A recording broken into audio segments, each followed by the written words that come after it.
तीरथ गुरु जी के चरणों में आके समाए।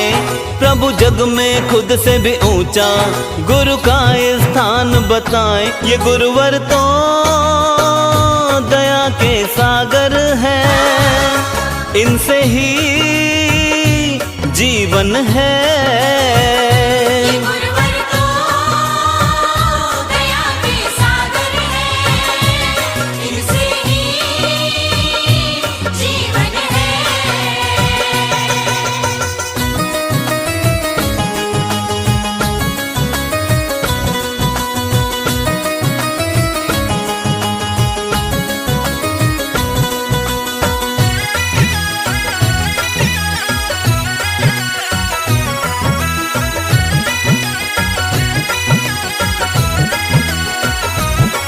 गुरु के चरणों में आकर हमने प्यार गुरु का पाया।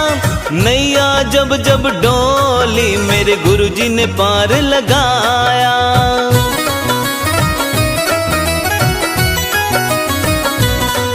गुरु के चरणों में आकर हमने प्यार गुरु का पाया।